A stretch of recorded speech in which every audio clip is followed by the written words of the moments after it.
Hiya, it's Beyond the Box Art, the podcast where tweezers fly, parts vanish, and I once lost a propeller up my sleeve. True story.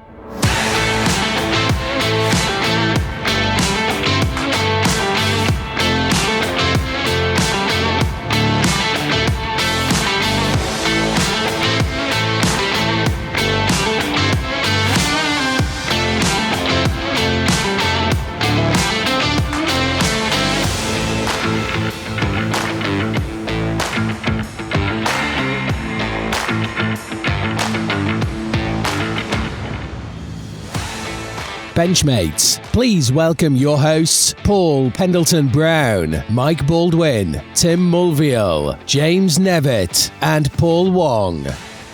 And we are joined in this episode by Luke Slaney-Hewitt, Manager for Aircraft, Helicopters and Real Space at Revell.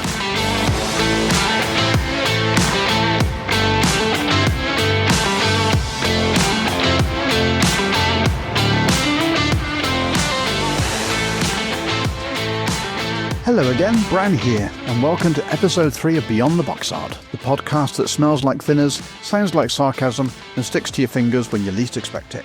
I'm joined today by Tim. Hello everyone. Mike. Hello everybody. Nevs. Hi everyone. And Wongy. Hello. Mark is off sunning himself in the USA on holiday, but before we get into the wonderful madness we've got lined up for you in this time round, can we just say, wow, we were blown away by the response to episode 1 and 2.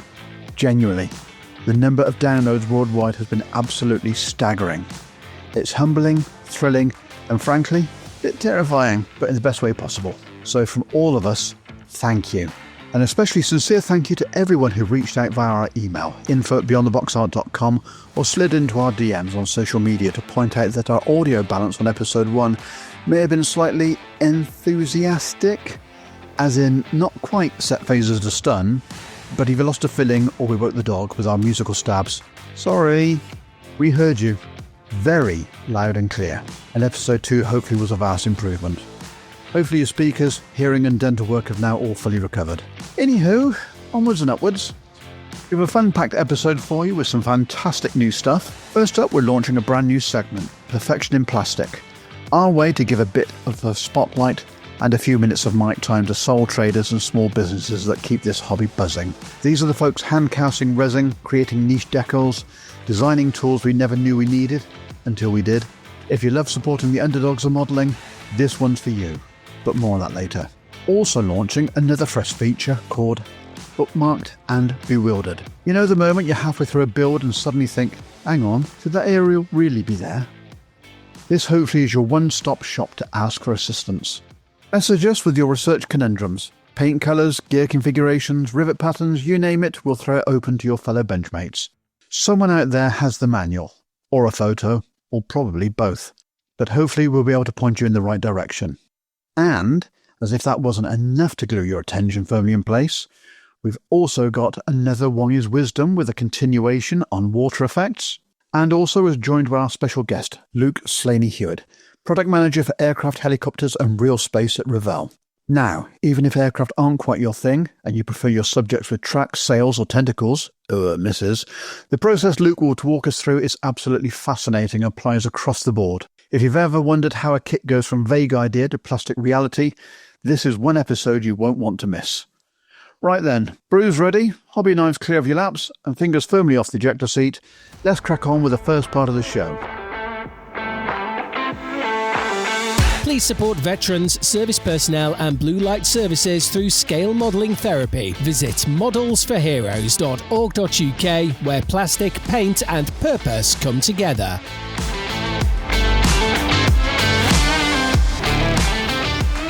Okay, Stash Inflation Report, what's new since we last talked to you on episode 2? Clearprop are back with the gem from the golden age. A brand new 148th Boeing F4B-4, that's the classic pre-World War II US Navy and Marine Corps biplane fighter. You'll have a choice of boxings, one in US Marine Corps markings, the other in US Navy livery.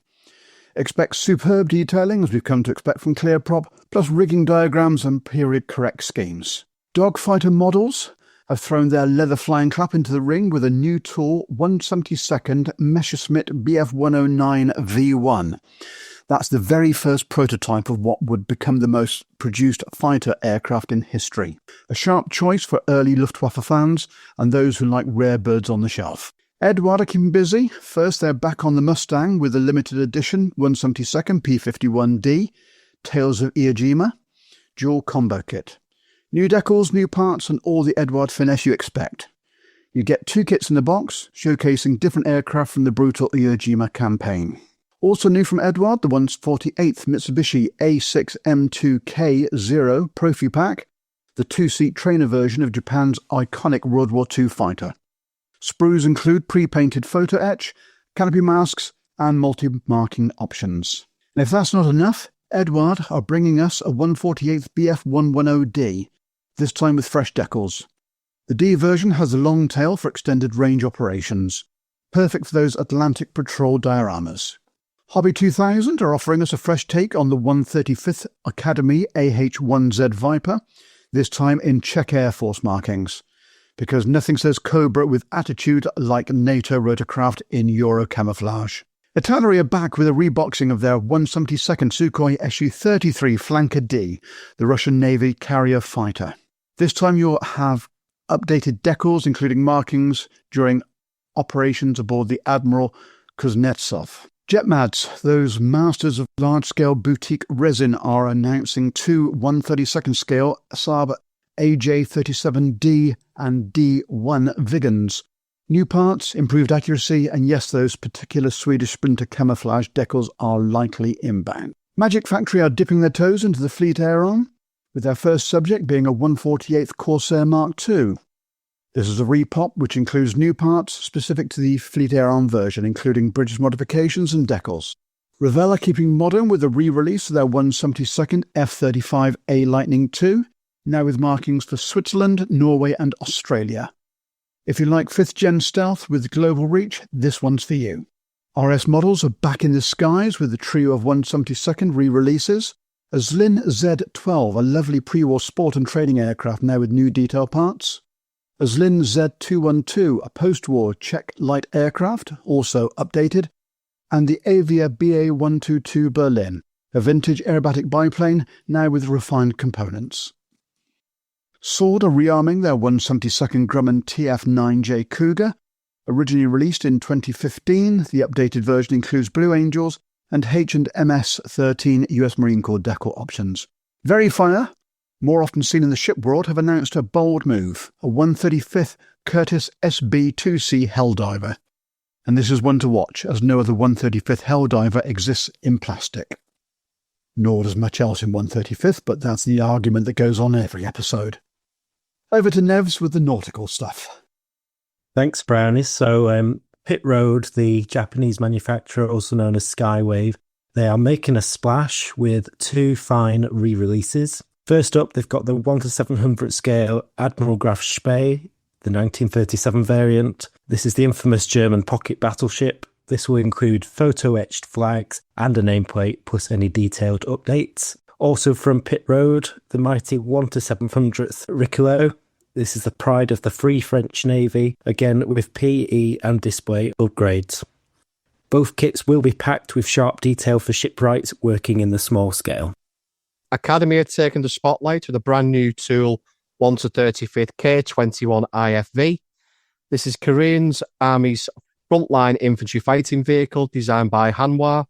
You're looking at 4 new sprues, 4 to etch, flexible tracks, and an option for Armed Forces Day Parade markings, ideal for those who want the modern, less commonly modelled armour. Armada Hobby go wheeled with the 1/72nd Otokar Cobra, a fast and tactical Turkish armoured vehicle based loosely on the Humvee. It's compact, punchy, and very modern. Asuka model revisit the 1/24 scale American Bantam reconnaissance car, a Jeep prototype with new parts. If you like your armour tiny, old school, full of rivets, this is a little gem.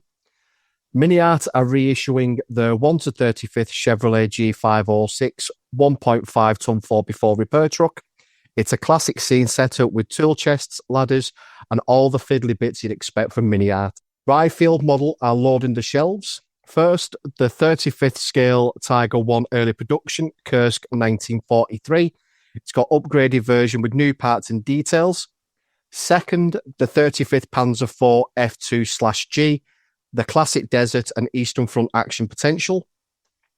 The third is the King Tiger, the Henschel turret version, in full interior glory. Yep, engine, turret, basket, ammo, the lot.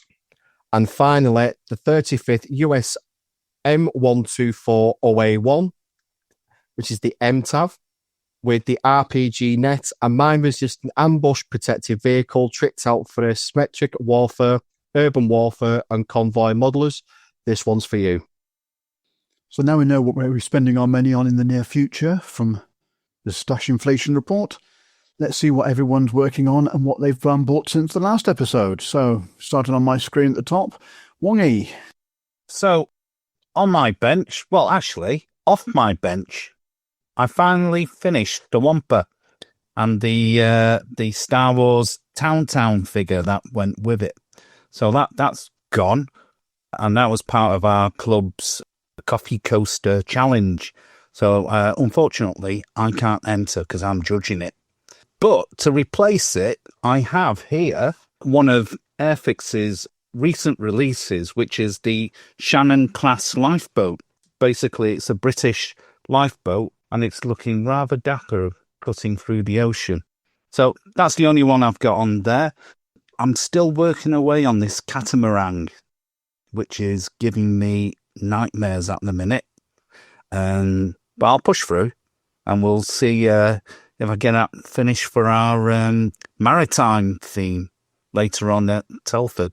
If you want to make it an accurate diorama, you could always actually listen to your own advice from the last episode of how to do a waterscape. Oh, I never listened to myself. Yeah, I should actually. Yes.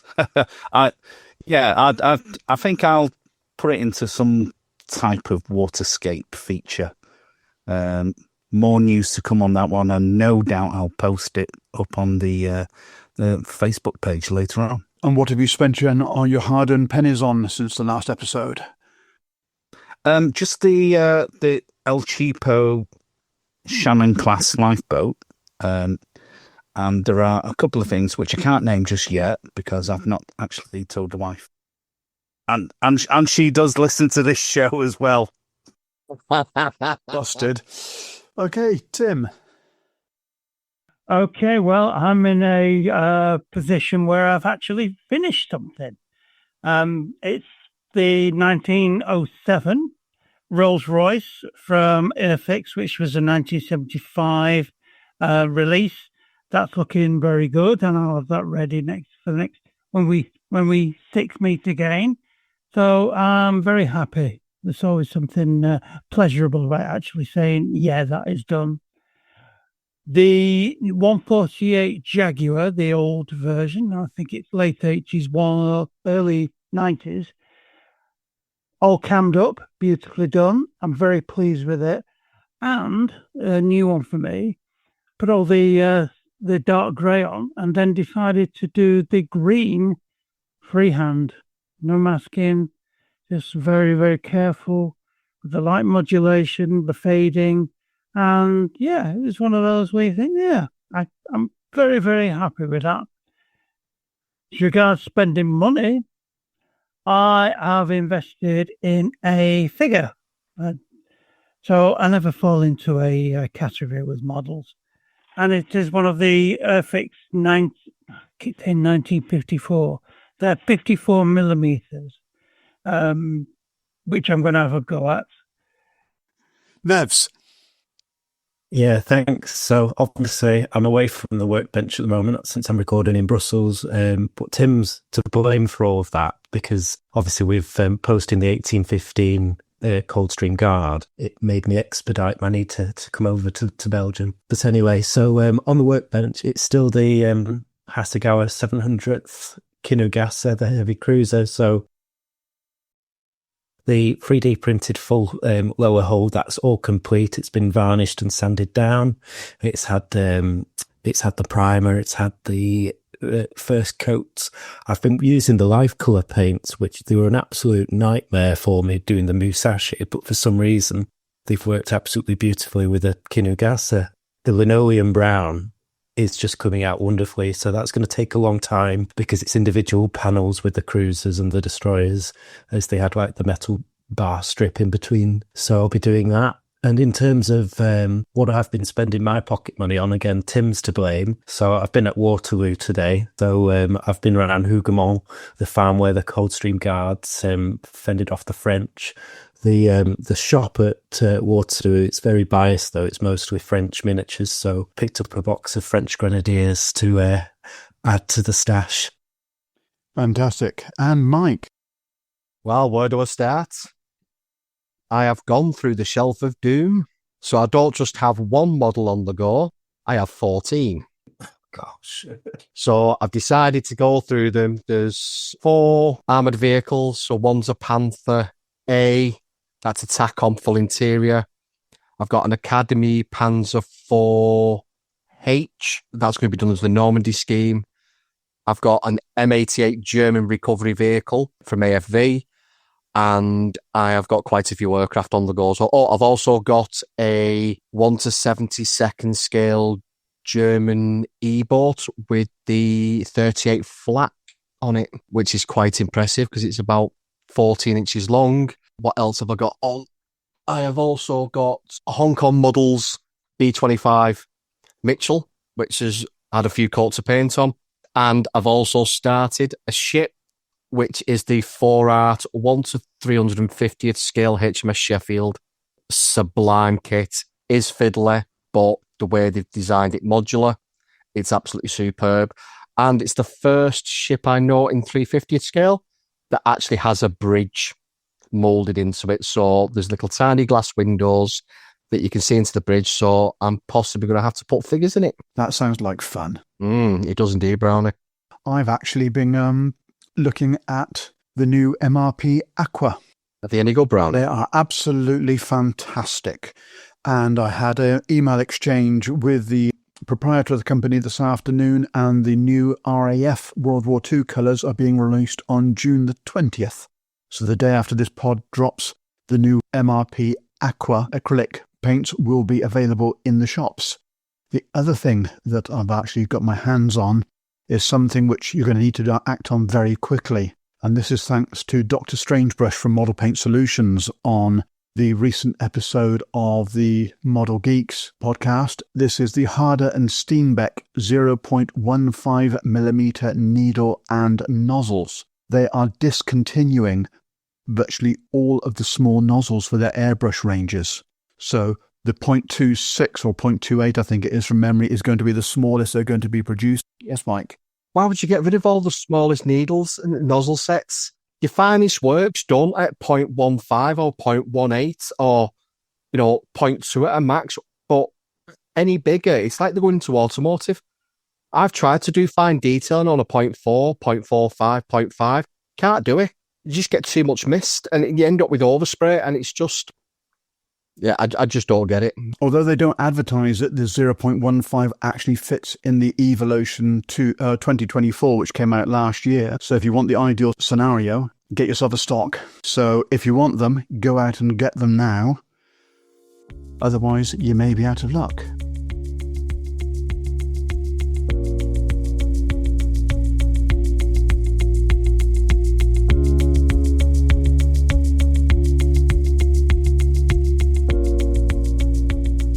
Models Without Borders is proud to announce the launch of its first ever global online event, Virtual Model Exhibition 2025, or the shorthand version, VMX 25.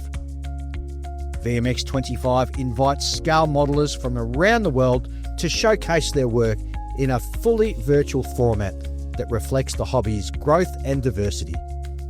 Entrants may enter models in any of the exhibition's 11 classes. Registration, which will cost $10, will be open from the 1st of August until the 15th, and each participant can enter up to 5 models. Builders can choose whether each model is evaluated, display only, or both. Evaluations will use MWB's skill-based system, which considers the modeler's goals, experience and craftsmanship. The system is designed to support growth, celebrate creativity, and recognise achievement across all skill levels, without comparison or competition. VMX25 winners will receive a unique gold, silver or bronze awards or a certificate of merit. VMX25 will take place after registrations are complete, and for updates please visit www.modelers, that's with 2 L's, modelers.org, and subscribe or follow Modelers Without Borders on social media.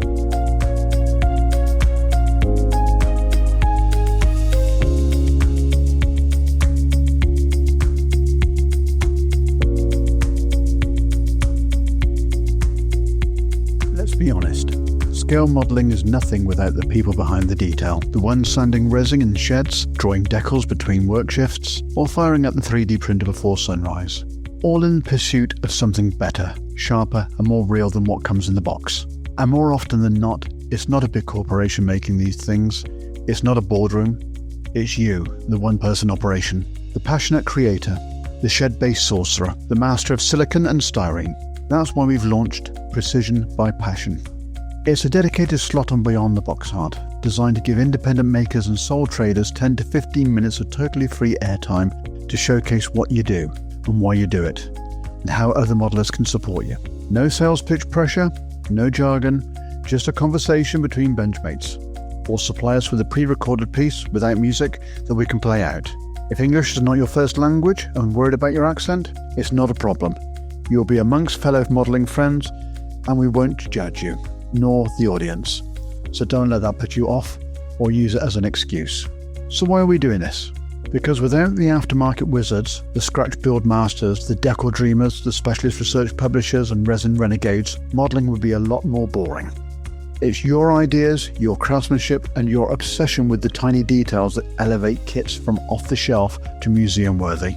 But we also know how hard it is to get noticed. You've got day jobs, night jobs, families, and not much in the way of marketing departments. So this is our way of giving back and giving you the mic.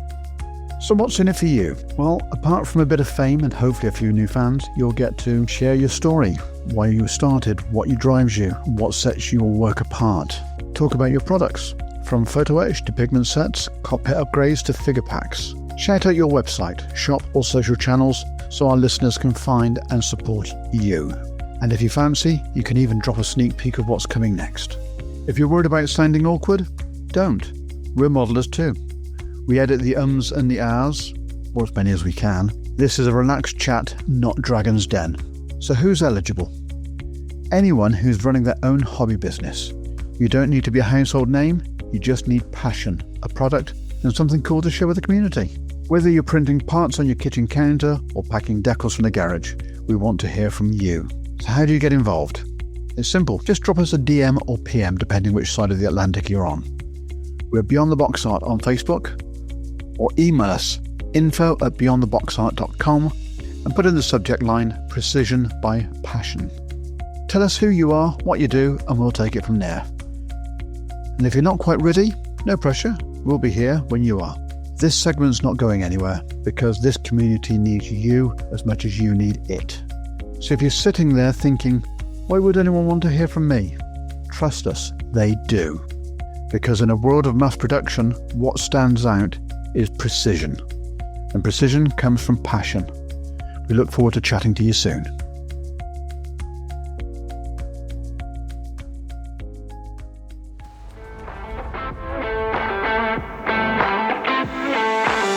Please visit modelpodcast.com because finding great modelling shows shouldn't be harder than masking a canopy. One website with all the best pods.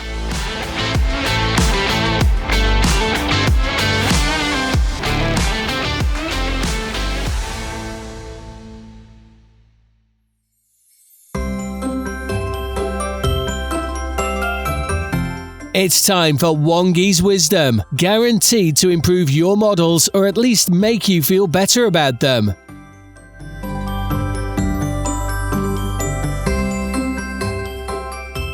Hello, it's me again with some more Wongy's Wisdom.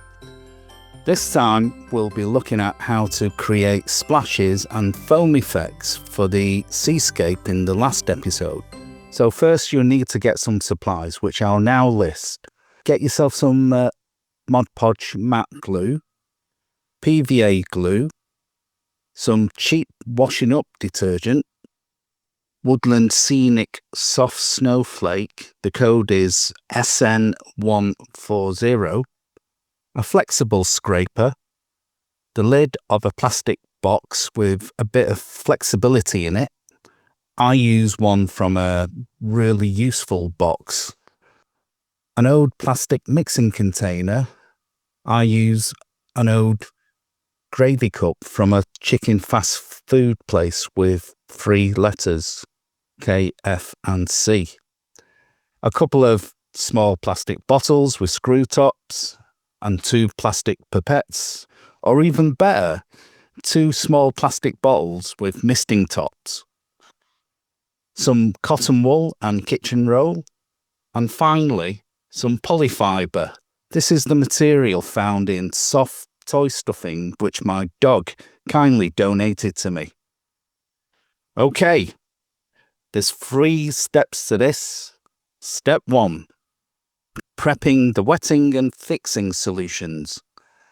So we need to make 2 solutions in the plastic bottles, a wetting solution and a fixing solution.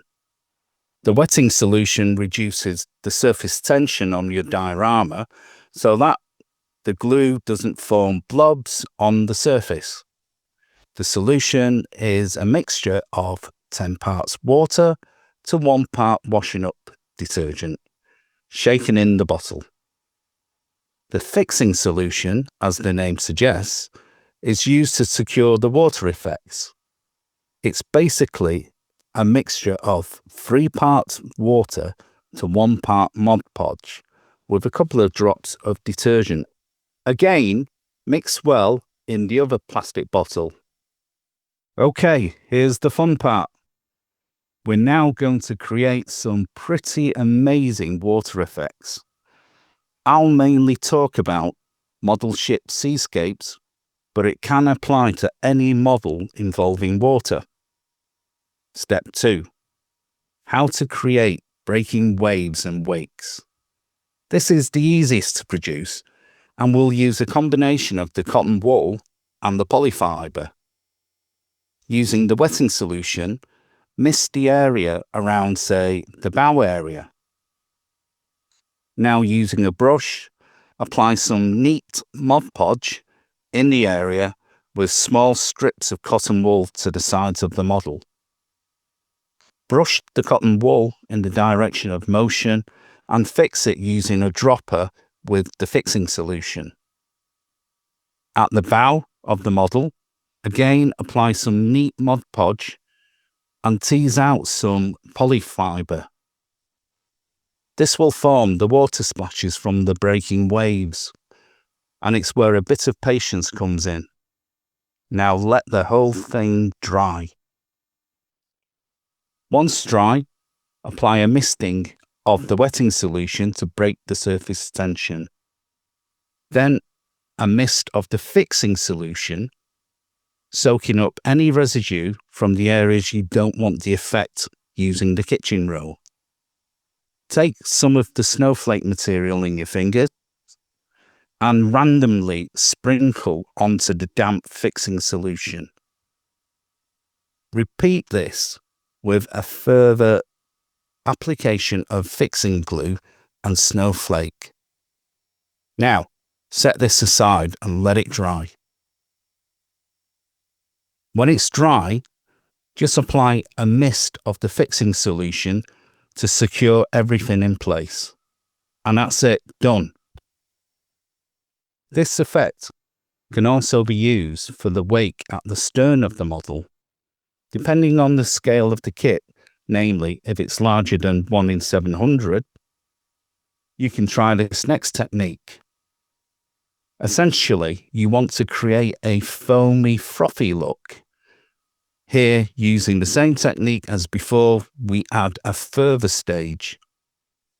Using the mixing cup, put a small quantity of neat Mod Podge and slowly add the snowflake material.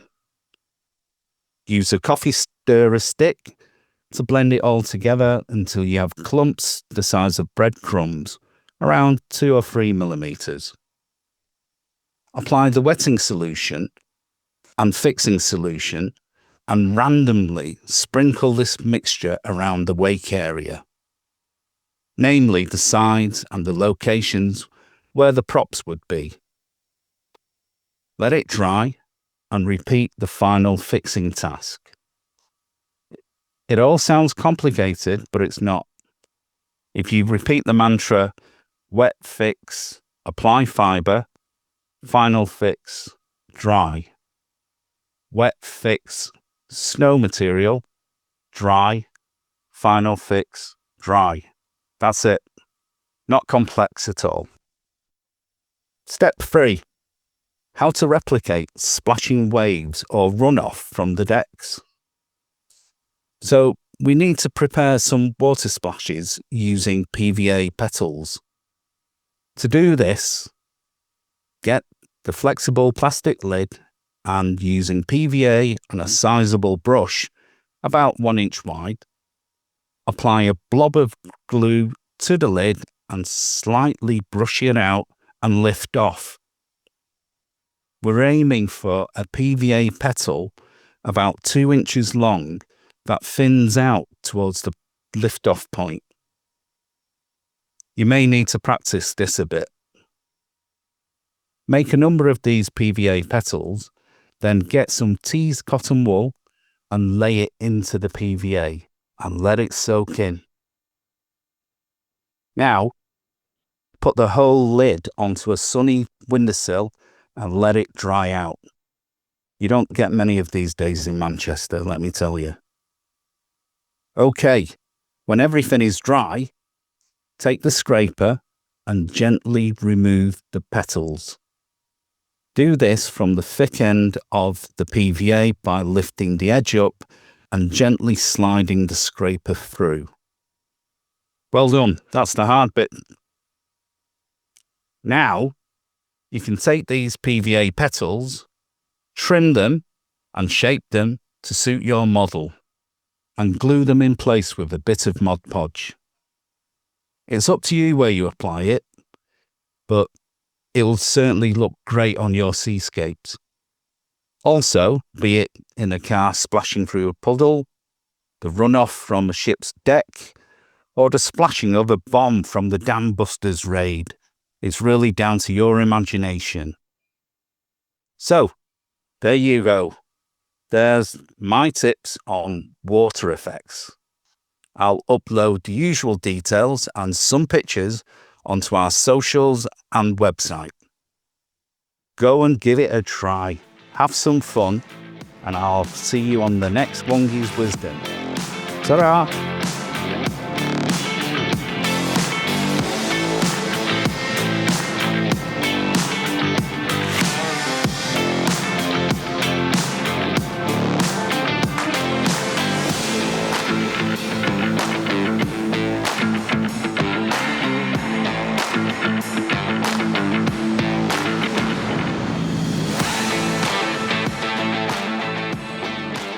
Okay, our guest on this episode is one of those lucky people who turned a love of models into a full-blown career, and he hasn't looked back since. He kicked things off at Airfix, diving into research for some seriously iconic kits like the recent 124 Spitfire and 148 Sea King, Jaguar and Gannet. If you've built one, you've probably marvelled at a piece of Luke's work in your hands. These days, he's the brains behind the aircraft, helicopters and real space releases at Revell, where he juggles everything from dreaming up new kit ideas to wrangling suppliers, fine-tuning decals, box art and making sure the CAD looks spot on. He doesn't get to do as much research as he used to, but don't worry, he still loves getting stuck into the detail where he can. Armed with a product design degree from Bournemouth University and a background in construction design, Luke brings both clear creativity and structure to the bench. Basically, if it's in the air or came from space, Luke's probably had a hand in it landing on your sprue. Please put your hands together to welcome from Revell, Luke Slaney-Hewitt. Welcome. Hello there. Okay then, so how do you decide which aircraft, helicopters or space subjects make it into Revell's development roadmap? Yes, so it can be quite varied. Obviously, we'll deal mainly with aircraft with this one, but obviously we look for gaps in the market. That's the first place. So you see what competitors are doing and you try and identify those gaps. It can be easier said than done. There are gaps for a reason in some cases. There's a Lincoln that's missing from most ranges, and that's because sales might not be as good as some people would lead you to believe. But it's sort of younger sibling, the Lancaster, obviously there's loads of those. So a gap in the market, but it doesn't always have to be a gap, which I'm contradicting myself on the first answer. But, so there are subjects that you can do time and time again. Not another Spitfire comes to mind, but everyone has Spitfires in their stable for a reason. They make money. There are products that can overlap, and, you're never going to get away with doing something unique every time. You can put your spin on it. You can obviously look for, yes, a Spitfire might have been done, but has this certain mark been done? In the case of a Spitfire, almost certainly yes, but other aircraft, not so much. So once you've sort of found the gap, you obviously have to look at your company and what are we known for? So at Revell, we have a very varied approach. We're not going to do 1/24th aircraft, for example. When we're thinking scales, we mainly operate in 32nd and 72nd. 48th is a rarity for us, which is something that might surprise people. But if you look back at our development history in the last sort of 20 years, there's not been a whole lot coming through unless it's a bigger aircraft. So 32nd and 72nd is where we primarily operate, and obviously 144. So you essentially filter down these gaps. But also, how do we decide on what subject we're going to do? Quite often it would just be something we come across. We're all really involved in the modelling world, obviously. I'm going to shows and things like that. I get suggestions sent to me on a daily basis. And so you soon pick up where there are any gaps in the market. I think at Bolton, I was told we should bring back our 32nd F-14. We get suggested new tools all the time. I'm getting thumbs up from the audience. Through feedback, we get a lot of ideas. There are times where we want to break the mold entirely. So what can we do that's different to what most people will be expecting us to do? Generally, you can't break the mold all the time. You're looking for something that's not been done, or if it has been done, how long ago, and are there any obvious problems with it? So, for example, Meteor, I know, Paul, we've been speaking about that throughout the research process, but, there's obviously a 32nd Meteor out there, and that's the Hong Kong models one, but we're looking at a different beast altogether, obviously a different mark, as I was sort of saying, the Hong Kong being an F4 and ours being an F8, FR9, but also in terms of detail, we've sort of stepped it up massively, and that's, not because the Hong Kong models is inferior in any way. It's designed with a certain sort of part count in mind, whereas we've gone somewhere else. We've gone sort of ultra detailed with 400 plus parts rather than 100 in the HK models. So, as I say, you can overlap. You do have to look, how big is that market? So a 32nd Meteor, not everyone's going to be able to do one. So we might do an F8. Someone can't then bring out a T7. Someone do a night fighter. There's just not enough room in the market. Unlike Spitfires, Lancasters, your bread and butter subjects. So really, that's all it is, gaps in the market and sometimes just a bit of gut feeling. But obviously, the gut feeling then has to be backed up with lots of market research and numbers that are presented to the team. And we sort of decide, not just myself, but all the other product managers, so people responsible for the tanks, the cars, all the other stuff we do. We have a set budget within the team. And so we sort of have to identify which of these products we're suggesting have the most sales opportunities. I hate talking the money, it's grubby, but ultimately we're a business. So if there's a subject that, yes, it complements our range, that's great. But if there's a subject out there that's going to make us more money, we'll do that one, which sounds very obvious. But, if you had the choice between doing the Supermarine Walrus or the new F-35, you're going to do the F-35, despite it not being as unique, which I know people will be saying, oh, why not? Why don't you do the subject that I've always wanted? me and my two mates would buy it. Well, that's the problem. We might get free sales out of it rather than the 10,000 we get elsewhere. So those are the sort of decisions we're making when it comes to picking stuff. And we're trying to work sort of 2 to 3 years ahead. Any more than that, and you are in the wind is what I want to say. But I was looking for something a bit politer, because the market changes so much over those years. So if I make a decision now, because of the timelines involved with bringing a new product to market, I'm going to have to reevaluate in 2-3 years' time. I can't be picking stuff 5 years ahead because it's such a competitive marketplace nowadays. Edward, Airfix, Academy, any of our competitors could bring out something that scuppers a plan. So you don't want to put your eggs in your basket that far ahead of time. So 2 to 3 years is about where we're working.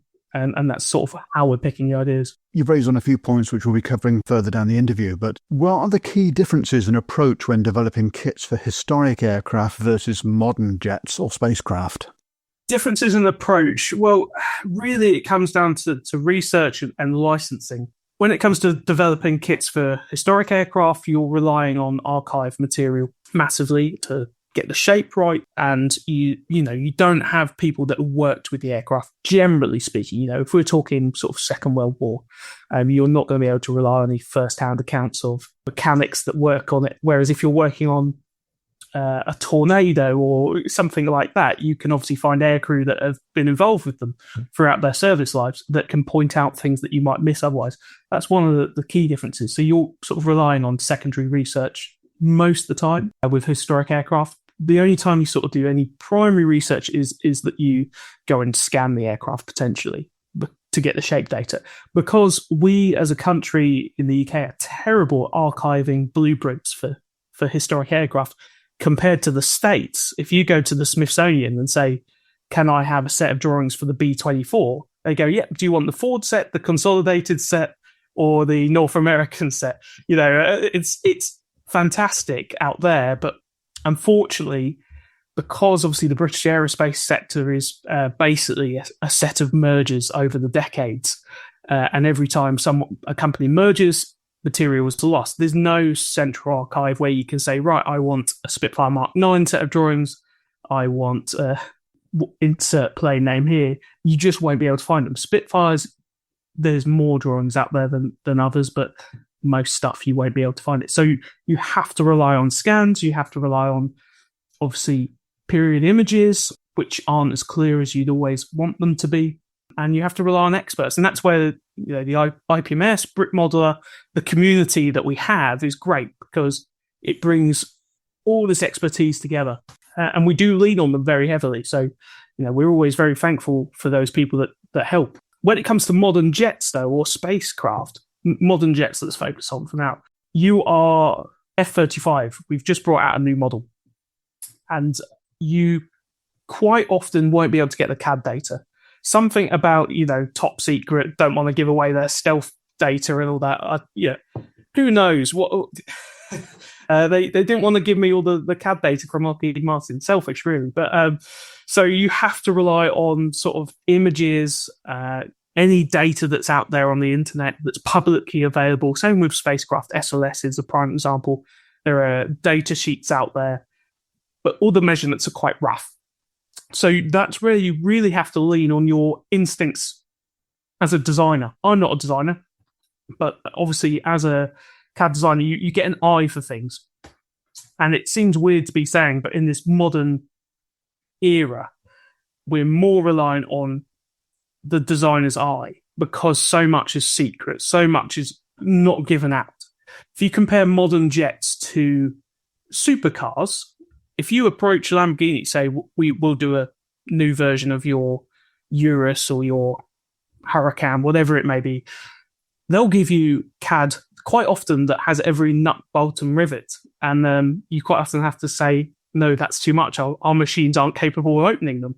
But it's not the same for an aircraft because of the sensitivity of that data, especially with warfighting jets, fighters, etc. It's strange to say, but actually for historic aircraft, although you don't have that primary source being able to talk to people that worked on them, you do have the ability to go and touch them, measure them, scan them, and there's so much material out there, it's sometimes easier to do one of those than it is to do a modern jet, which seems strange to be saying, but yeah, that seems to be how it is. I take it that's why the original 132nd Gripen, which was based on a prototype, was, I'll say, a little lacking in some of the dimensional quantities for the aircraft. Now the aircraft obviously were long established into service and a lot more potential sales on the horizon. Is that one of the subjects that you would think about giving it a bit of a repop? Yeah, I'm a big fan of the Gripen. 32nd is always a challenge just because of the amount of investment needed. So, for every 32nd Gripen we're not doing a 32nd Spitfire. I come back to that. We've obviously done 32nd Spitfires, but you always have to value, weigh up what's going to make the company more money. Yep.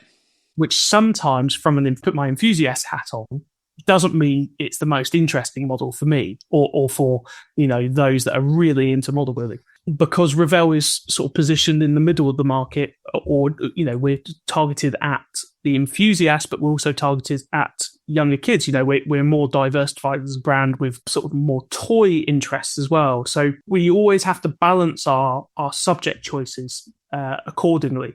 So obviously 32nd is generally more of an enthusiast level product, and with Gripen specifically, you'd be able to get more access now than we would have back when the 32nd was originally designed. That being said, would we get access to the E and F marks that are now coming onto the market? I'm not sure, because again, they'll be sort of cloaked in secrecy, maybe not as much as an F-35, but it's about getting the right people to say yes, which can be harder or easier said than done, I should say. If you get the licensing team from Saab on side, then you might be able to, but you need the right people. Would we do a Gripen? I love the Gripen. It's fantastic, but I'm not sure that it's popular enough, because if you think about our markets, our biggest ones are UK, Germany, the US. Gripen doesn't operate in any of those countries. Obviously, there's an awareness of the type in those countries, but generally, for good sales, you want the Air Force of that country to be operating it, or at least it to be more popular, if that makes more sense. That makes perfect sense, but as the fact you've already toured the 132nd Gripen previously, it would hopefully be an easy upgrade rather than actually having to start from scratch. So in the same way that you've actually brought the Hunter up to date with a new release coming out, which obviously you're going to talk about later, it'll be a mold tweak rather than a new investment from scratch. But yeah, I take your point on board perfectly. Okay, how does modelling real space relate to what you're actually doing with modelling aircraft? Because obviously you're not going to get much access to the clean rooms that you go and measure a satellite or a part of a spacecraft. No, exactly. And so the SLS that we're doing is a good example of how we approach these. If you go on the NASA website, you'll find fact sheets so there's an overview guide of the SLS, and then there are individual sections that are detailed. So your SRBs, your engine sections, your core stage, etc. And they'll give you measurements. And through a bit of detective work, you can start to basically build out a picture of the dimensions. But obviously, there's not a whole load of NASA SLS rockets sitting around that you can go and take photos of. They sit on the launch pad for a while and then they're gone. Sort of a single-use thing. So, and unfortunately, I've not been able to get over. I've not convinced them to send me to Cape Kennedy or wherever it launches from. Apparently, something about expenses being too much. But I don't believe that for a second. Yeah. Well, I'll keep trying. But you do have to rely on this sort of marketing data that NASA put out, full well knowing that it's not going to be the most accurate. That being said, you are working within the scale. A rocket is 1/44th scale. So if NASA say the the diameter of the sort of main core stage is 8.4 meters, if it's actually 8.42, the difference is, it doesn't matter so much. And that's coming from someone who works with 0.01 of a mil most of the time. It's fine. That being said, the guides do seem to contradict each other. So this is where you really have to do your research and start looking at multiple sources. And then you soon find out things like the SRBs, the dimensions given in the reference guide, are wrong, because you can go and measure these SRBs because they're reused from the space shuttle. And there's plenty of those that you can measure or get dimensions for. So it's not ideal with the SLS. And this applies to all of real space, that you can't run your tape up it because, my tapes are 5 meter and 10 meter. And unfortunately, the SLS is 100 odd meters tall. So, you're not going to get anywhere near to them. And that's where I say, the designer's eye comes in really useful. I'm forever on Flickr because there's really high quality images of the rockets on there. And, you are comparing CAD to imagery, which is a difficult thing to do because, parallax error and things like that, you can't rely on them. But you can get an idea of where proportions might be needed to be altered, etc. When it comes to things like SpaceX, obviously it's something we've sort of got on our mind. They are a commercial company, so a bit like I was saying with supercars, they may very well provide you the CAD if you ask very nicely, if you can get a license with them. NASA, because they're in the public domain, they're a government agency essentially, but the SLS is designed by contractors, Lockheed Martin, Boeing, etc., and it becomes very, very difficult to get any information because, again, a bit like the F-35, they want to keep it secret. It's their IP. So why would they give it out to a model kit company? Yeah, it makes perfect sense. And I believe virtually all the plans for the space shuttle are actually available now on the NASA website. So with the 172nd monogram offering being a little bit dated and challenging, shall we say, in some areas of scale, with that information available, possibility Revell may look at doing a shuttle in the future? There's always the possibility, there's a whole lot of kits that, again, sort of going back to the first question, where no one's looked at them because there are offerings, but the offerings from model kit companies date from the 70s or 80s.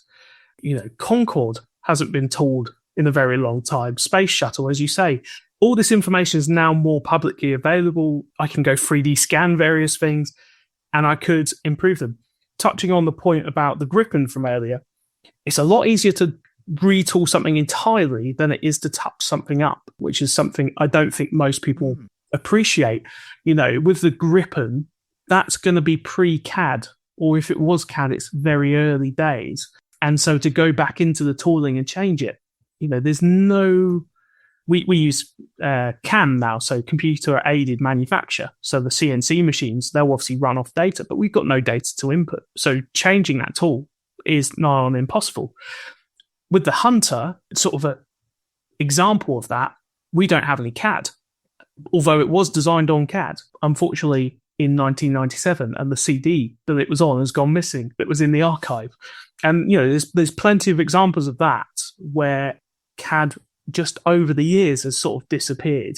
I challenge anyone to go and find everything they had in 1997 in their loft, because stuff will have gone missing. I wasn't even around. Sorry to age anyone, but we've gone right off you already. You've just aged me. Yeah, you'll find it's on a 5 1/4 inch floppy disk. More than likely. Well, I'm sorry to age you, but with the Hunter, as I was saying, like the CAD's gone, so you have to 3D scan the actual plastic and then reverse engineer. That's easy to do because you're tooling new parts to go on top of the existing. But with the Gripen, say, I don't know what the actual dimensional problems are. It's probably all over the place if you actually compare it to a 3D scan. New wings, new fuselage. At that point, you may as well retool it all because we just don't have the data, unfortunately. So, they're sort of stuck as they are, those molds from before 2000, I would say. Okay, that makes perfect sense. And I'm just looking at Mike actually holding his 132nd Gripen that he's actually trying to bring up to a reasonable standard. So what you're saying is you are bringing out a new 132nd dome pin and we've got an exclusive. Joking, don't panic. Okay, I'll hand the baton over to Mike. How closely does Revell work with aircraft manufacturers, aerospace agencies, museums, or subject matter experts to ensure accuracy and access to data? Yeah, so I sort of touched on this over the previous few questions, but we work very closely where we can. We'll deal with that sort of each part of that question as different stages. So how closely do we work with aircraft manufacturers?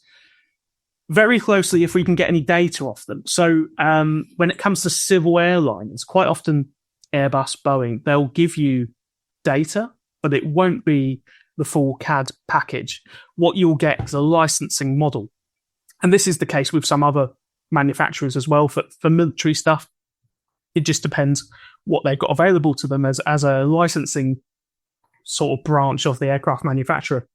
So if we're doing an airliner, we'll get given a simplified version of the CAD, which is great, but it does quite often mean that you have to do a lot more investigating, because for that model, it's not designed for model kit companies. It's designed for people that just want something that looks like a A321 or whatever it is. They're not so bothered about.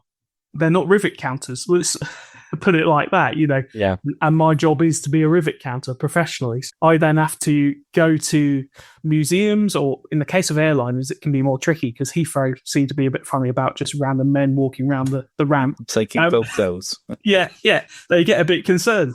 So you either have to arrange to go visit one in the factory, which I'm always happy to do. It's a good day out. Or, go to things like Paris Air Show or Farnborough, where you can get up and close and, get a nice fancy badge saying Airbus or Boeing.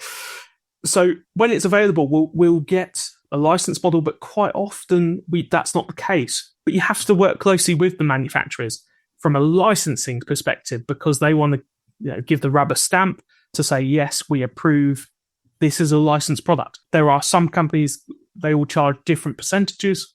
I won't tell you who charges the most, but there are some that, just want approval so they can manage their brand image and don't charge us a royalty fee. And for them, I am eternally grateful. But some of them are more expensive than others and don't give you a whole lot. Moving on to aerospace agencies, we don't do a whole lot of work with sort of anyone apart from aircraft manufacturers. What's more relevant there is probably airlines. We work quite closely with them. Obviously, Revell has a huge civil airliner back catalogue. We might have the model, a 737, for example, one of the most common airliners out there. We can rebox that 200 different times and never repeat the same livery. But you have to get permission from the airline and you have to work very closely with them. Again, they'll charge a licensing fee. Some will want more input than others. Some are just very happy to see a model of their livery on there. One of the most recent liveries we've done was Condor, which is a German airline. And if you've seen the recent repaint on their A321s, they are sort of candy striped with yellow, green, or all sorts of colours, red as well, I think, striped all the way down the aircraft. And you notice them at the airport. So we work very closely with airlines, and aircraft manufacturers, aerospace agencies, not so much. Museums, so this sort of, again, links back to our first question. And this is when we're dealing with historic aircraft, generally. Museums we work very closely with, and through my work with Revell and previously at Airfix, have a very big contact list of different people at museums that can get me in for a fee most of the time to go look at their very nice aircraft. We can obviously, the RAF Museum and IWM are the sort of two biggest in the country, and we can get in there pretty easily to scan, to photograph, measure, whatever it may be. And they're really crucial in delivering a quality product. I think for Meteor, we visited Jet Age Museum as our main one, and the guys over at Elvington, particularly Graham, has been very, very helpful. And this goes back to having, generally with historic aircraft, you won't have a crew member that's worked on it, but you might have someone that's restoring one at a museum, and that can be worth its weight in gold. So Graham at Elvington, is able to open the canopy, take off cowling, panels, everything, all for the good of the model to make it as accurate as possible. And we really rely on people like that are passionate about the subject matter. So that sort of ties into the subject matter question as well. Generally, you go to the museums not just for the aircraft, but also to find the people that have the knowledge, because they're not just going to come and find you. Sometimes they do, which is great. So at the end of all our blogs, we quite often put a contact email address to say, if you've got any input, send it this way, which is good. I think, Paul, you might have written into that one before, and I had a few other people as well. So you can find people, but quite often the best place to do that is a museum. And as I say, they really bring the project to life. So we're always grateful for those people that help, because otherwise it would just be me walking around museums for life, not knowing about certain panels. Okay, so does that mean you've actually scanned the same Meteor twice for two different manufacturers? In two different scales, and maybe a certain WH364, which I used to own. Yes, yeah, I couldn't believe that when you told me. I didn't scan the one for Airfix. That actually predates my time at the company. But yes, Airfix did scan that aircraft, and then Revell also scanned that aircraft. So it's a very, very famous one within the model industry now. I'm trying to think where else we went for F8s. FR9, we went to Newark as well. That's another one I should mention. Obviously, it's within the same sort of boxing, but the FR9 at Newark is obviously a trials aircraft before anyone comments to say watch out for that. For how long did you own the aircraft, Paul? It was probably the best part of 6 or 7 years when it was still on the main gate at RAF Kemble. My late father and I actually bought it from the MOD. And we stored it on the airfield for a number of years before it was acquired by the Jet Age Museum. The original plan was it was going to be part of Meteor Flight. We looked at swapping out the centre section for the T7 for a while, which became the Flyer WA591, which is still flying in the States. So it was a possibility, but it made more sense to go with the T-Bird than it was with the F8 to get it flying, because obviously only one person could fly the F8. And Winston at that time was operational in the UK, so that's why we didn't actually continue down that line. But we at Meteor Flight, we believe in the end, the world's largest spares hoarding for Meteors, including a brand new rear fuselage, outer wings, you name it, all still boxed, brand new, unused, as well as all the internal components. Hence why I have all the manuals, and why you and I have been messaging, looking at the drawings for the 8. As I say, it's people like yourself and museum volunteers that you really just wouldn't imagine that information was out there, or people coming out of the woodwork with that sort of information that can really change a project. It quite often, sod's law, people will come out of the woodwork after the project's finalised, and they'll point out something you've got wrong as well. But it's a two-way. At least I was ahead of the queue on that one. At least before it's being released. Yeah, as I say, I'm very grateful for that. I didn't want you pointing out anything afterwards. Yes. Speaking of which, just watch out for the antennas on top of the wings of the F8. You'll see what I mean when you actually see the mouldings. Anyway, moving on swiftly. Next question, Mike. What's the typical timeline from concept to release for a new aircraft or helicopter kit?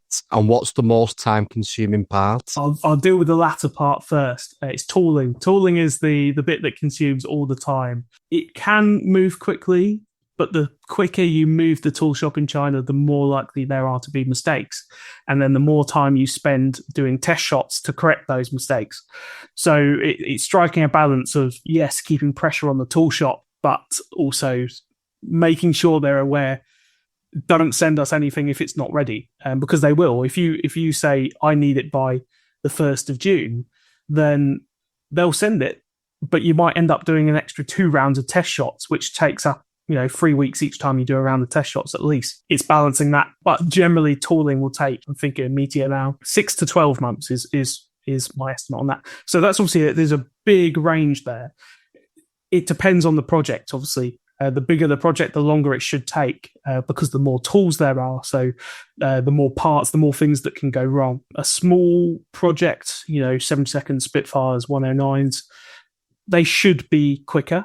But obviously, if you get your first shots and there's a huge problem, they've scaled the CAD incorrectly, or God forbid, then you're going to be spending a lot of time. But generally speaking, it moves a lot quicker, 6 to 12 months. Typical timeline from concept to release of a new aircraft, it's generally about 2 years, I would say. And you're still moving quite fast to do that. I have to have the idea, then present it to the management team, get sign off on the project as a whole, find the relevant supplier for CAD data. So whether that be the actual tool shop in China, whether that be a freelancer in the UK or Europe, make sure that they're okay for time, because sometimes you have to wait for them. They'll be on another job and you want a specific person to do the job. And then it's straight into tooling.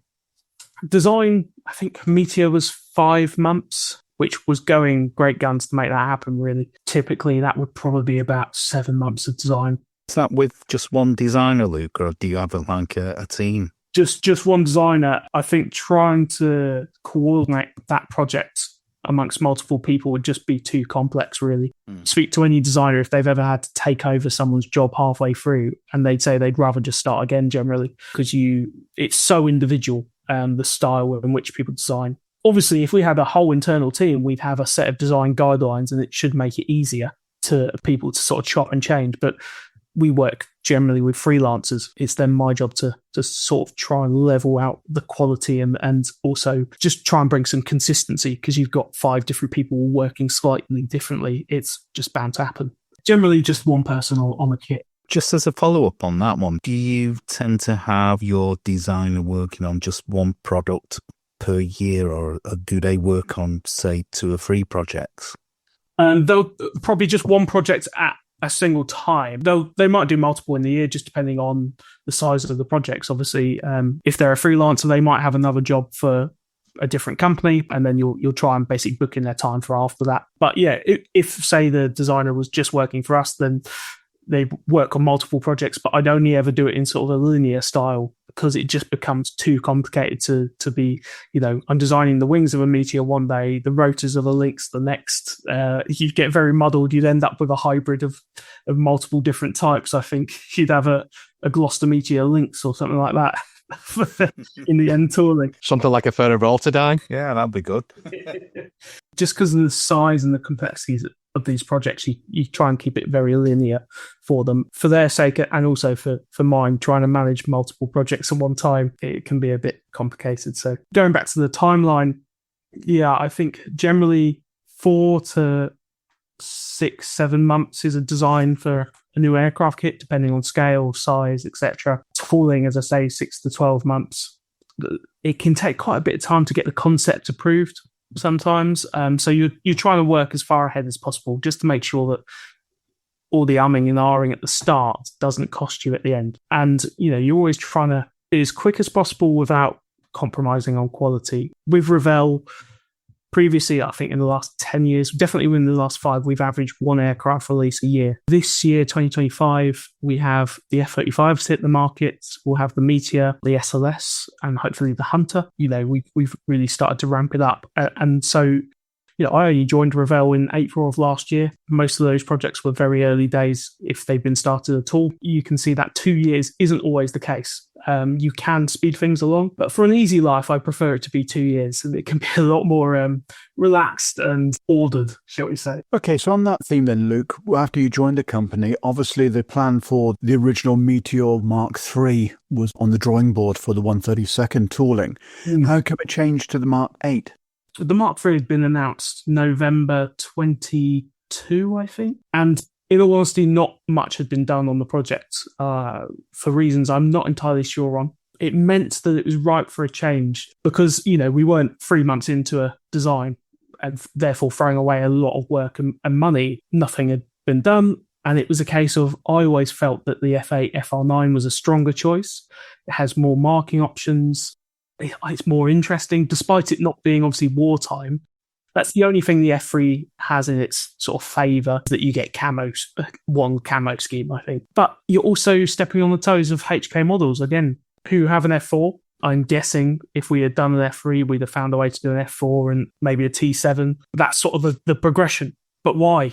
Why go somewhere where there's already a model that's relatively modern? For a sort of niche aircraft, also we all know a Meteor or a meat box, there's not a massive market for them out there, so why not transition to the F8 FR9, where you have loads of markings for the RAF, but you've also got countless European schemes, the Australians, which is a big distributor for us, And then also Latin America, South America, there's quite a few operators down there with some really cool schemes. So it seemed a bit of a no-brainer to alter it.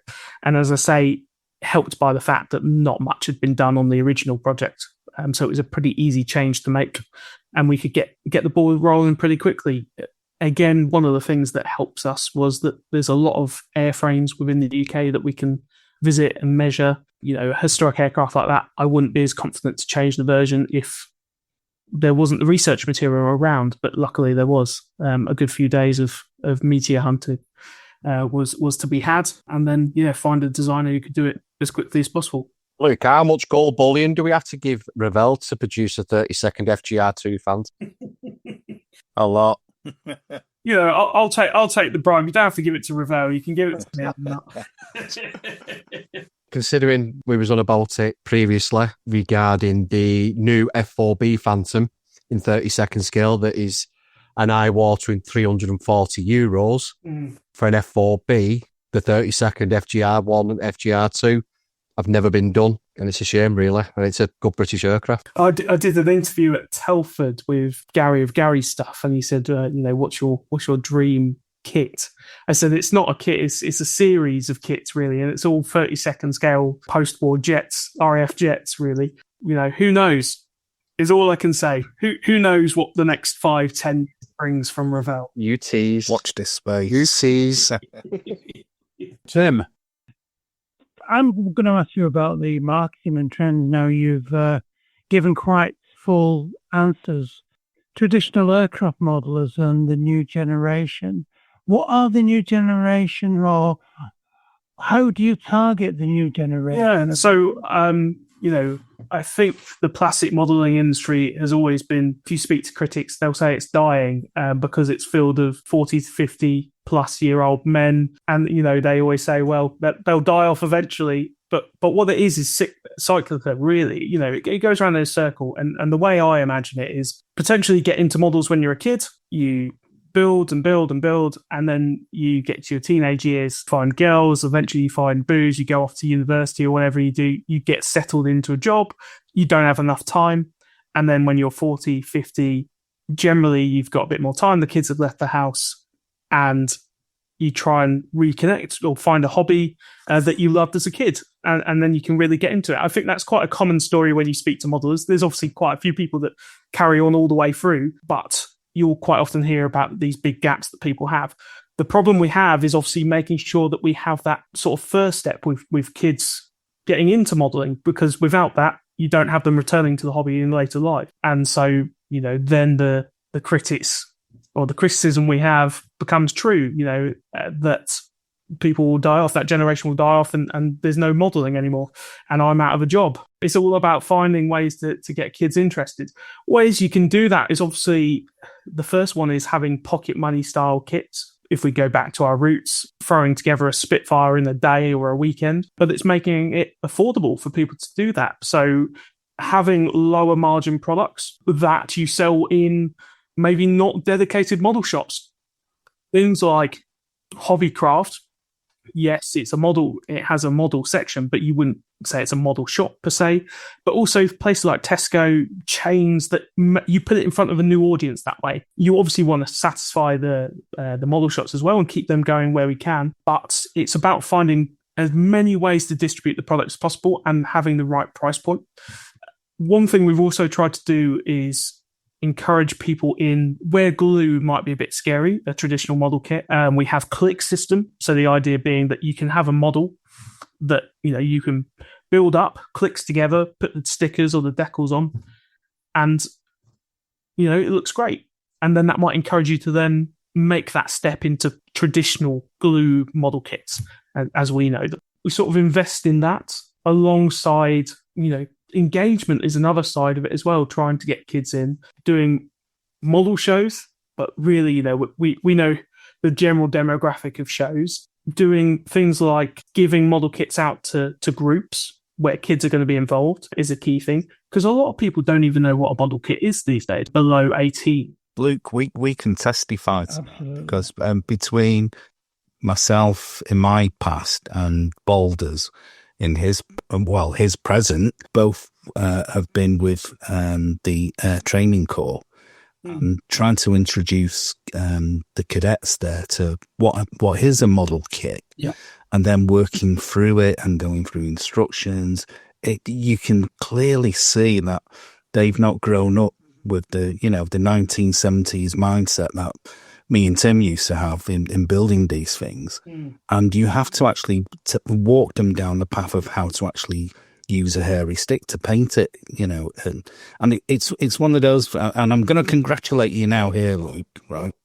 I'm going to say to you that at my time in the Air Cadets, you brought out this easy kit tooling for the F4 Phantom, and I think it was a Mitchell bomber, which took it from being your bog standard starter kit to something which was a little bit more intermediate and a bit more tricky, and it really did help the kids progress their skills. So well done on that one. Thank you. I can't claim the credit, but I'll take it anyway. Claim it anyway. Claim it anyway. Yeah, as I was sort of saying, it's that intermediary step that you just mentioned before you then move on to more traditional model kits that are very scary to people, as you sort of just explained there. I think we get a bit blinkered as enthusiasts and think, well, you must know what's in the box, because we do, but a lot of them don't. So, we're trying to also change the packaging in a way that shows more what's inside the box, doing more sort of unboxing videos as well that's linked to from a QR code on the new packaging. Again, as part of this sort of attempt to really explain what the product is to people, which, as I say, a lot of us will be going, well, you don't need to, because we all know what's in it, but it's that audience we're trying to attract. The other way we try and get kids or younger people into the hobby really is by moving to where they are in terms of licensing. So, Revell's always been known for Star Wars, for example. We have Naruto coming out, which is a sort of anime. So it's not just about doing your bog standard Spitfires and your Challenger tanks. It's also trying different things, entertainment licenses specifically, that most of us probably don't often look at as sort of die-hard modelers. Yeah. While you mentioned that, Luke, it's something I was thinking about is certain trends. Now, you mentioned Star Wars, and you got a big thumbs up from Wongy there. I love Star Wars. He's obsessed. He's not seeing Phantom Menace. He's not that obsessed. If you look at a new trend, say a new franchise comes out in a film, do your team look at it and think, yes, we can do something with that? Or do you ever look at it and think, no, there's no way we can make models? Yeah, so we generally have sort of an R&D meeting once a month, and that will involve me, the other product managers, and obviously our boss and the big boss as well, the CEO, quite often will come down to that meeting, and we'll discuss any of these big topics. If there's a new Star Wars film coming out, if there's any big franchise, will get discussed in some way. Quite often it will be quite a quick discussion. Is there any vehicle in there that we have in the range that we can obviously rebox with this license? No. Okay, right. It's not worth a new tooling, but quite often you'll find stuff that you can reuse products and put them in, this special license. So Stranger Things is a good example. We were lucky enough to have a lot of stuff in the back catalogue that's used in the film. There are obviously some new toolings to go alongside that as well, but let's say new film, the series. And also things like the flying balls, the Red Bull sort of Air Force, let's say. We have a lot of the aircraft that they operate, and we had kits of that. So you can rebox and put new decals and sort of make use of the license that way. I was going to ask you something about trends as well. I used to work in ladies' fashion many, many years ago. We were always baffled that a lot of things we could sell to one part of the country, we couldn't sell to another part of the country. Some things that were popular in this country were not popular in other countries. I think for the benefit of our listeners overseas as well, are there any things that you would target a specific area, regions, where you would say, no, it just doesn't sell in that region? Yeah, so there are definitely, if we talk traditional model kits, we sort of know that some aircraft will do better in the UK and Australia than they will in Europe and vice versa. But when it comes to trends like we were just talking about with Stranger Things, Star Wars, quite often you'll get the license to distribute in Europe but you won't get it for Asia, So I think going back to Wongy's big thumbs up for the Star Wars stuff, Bandai have the model kit license for Star Wars in Asia, or at least in Japan, I believe. But we have it for Europe. So hence why we rebox the Bandai kits for some of the Star Wars things, because we have the license for model kit manufacture of Star Wars items. So quite often you're limited to certain areas, especially when it's an entertainment license. They won't just do worldwide rights generally. You might be lucky and get them, but quite often it's sort of split into different regions. But when it comes to traditional kits, certain subjects will do better elsewhere. We try and encourage sales where we think they might be a bit weaker. For example, Gannet just brought out the 7-second fairy Gannet, and there were 4 operators of that. There was the Indonesians, the British, obviously, the Australians, and the Germans. Well, the British and the Germans, there are 2 main markets, so they're going in. The Australians, or Australia, is a growing market for us. So, yeah, why don't we put that in? Indonesia, are we going to break the Indonesian market with our 7-second fairy Gannet?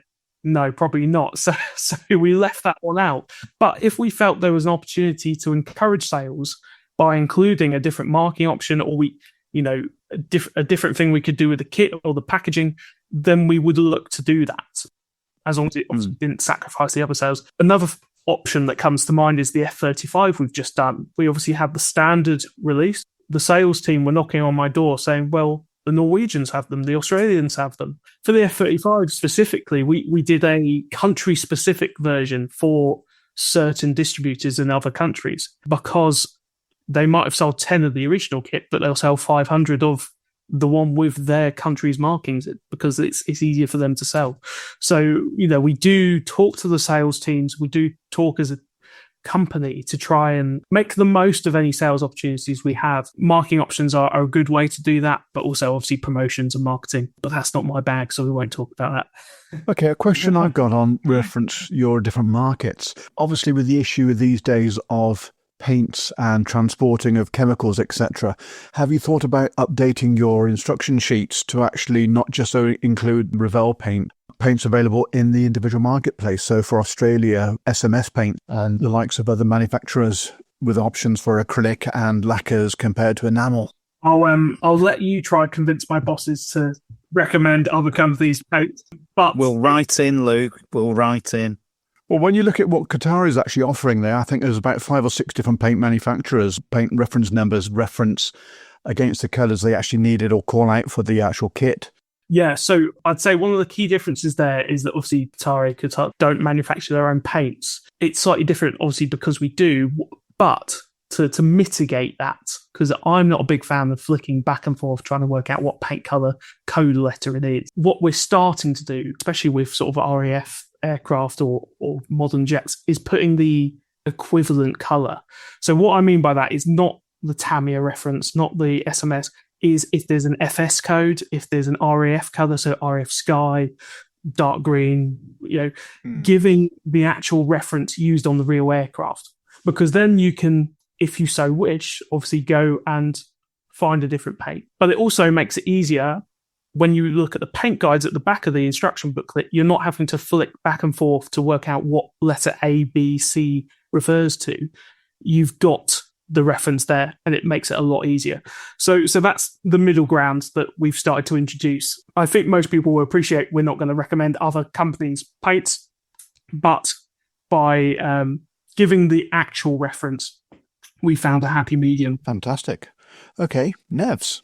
It's obviously really good to have you on, Luke, bringing that youthful vanguard of the modelling generation. So the questions I've got for you, Luke, are very thematically based, thinking, obviously you'll have touched on a lot of this already, thinking about innovation and feedback from the modelling community. So how much influence does that feedback from the modellers, from our community, have on any future kit decisions made at Revell? So an example I'd use is, recently there was the Blue Diamonds versus Black Arrow scheme for the Hunter T-Bird. Do you think reaching out via mediums like podcasts such as ours, interacting with the customer base, is that going to help with any future product decisions that you make? Yeah, massively so. I think we have to rely on the community, especially for things like the Hunter that are really enthusiast products.